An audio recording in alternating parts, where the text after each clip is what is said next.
Good morning.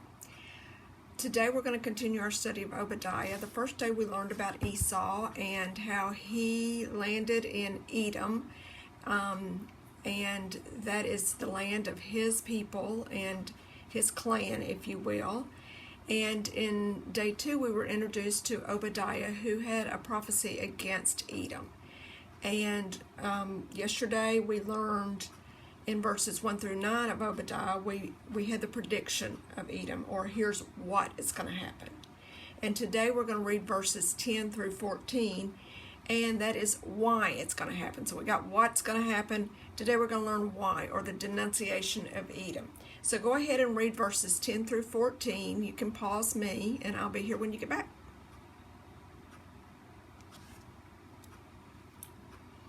Okay, the scholars say that the whole book of Obadiah is really summed up in verse 10 that says, because of the violence against your brother Jacob, you will be forever covered with shame and you will be destroyed forever. And then it lists these things that they did.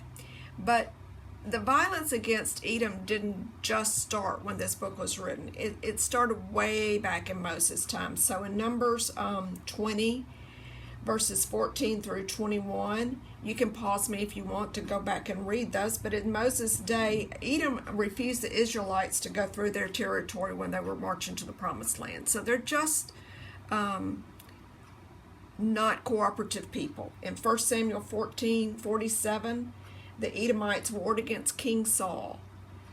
David and Solomon seem to have conquered them and controlled them, but then they rebelled during the time of Jeroboam. That's in 2 Kings 8:20.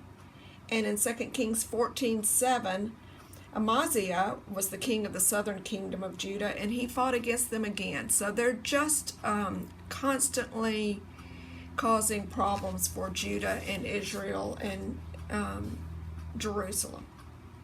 So the sins listed in verses 11 through 14. In verse 11, Edom stood aside and watched as Judah's looted. They didn't do anything to help. They didn't do anything to hurt. They just stood aside and watched. In verse 12, they were glad to see Judah destroyed. So this made them really happy. In verse 13, they showed arrogance and stood aloof while they were in Judah, watching Judah be destroyed. And then they looted Judah. And in 14, they waited at the crossroads to capture fugitives to hand them over to their enemy. So they're taking advantage of other people. They're taking advantage of Judah, obviously, but they're taking advantage of other people's warring against Judah, and they're just kind of sneaking in there going, here, have some of this. So in this passage, there are 7 you should nots. Let's see. You should not look down on your brother. You should not rejoice over the people of Judah. And it goes on like this. You should not wait at the crossroads. So this 7, number 7, we've talked about this before, is significant in the Bible. And it means that 7 is a number of infinity. So it's, should you turn your cheek 7 times? No, 70 times 7, infinite number. So there are probably more you should nots in here to Edom. They were just an uncooperative people who really thought better of themselves than they were, and they thought they had it all. They were very arrogant. So today we have an application. So when have you stood by and watched your neighbor fight injustice and done nothing about it? Yeah.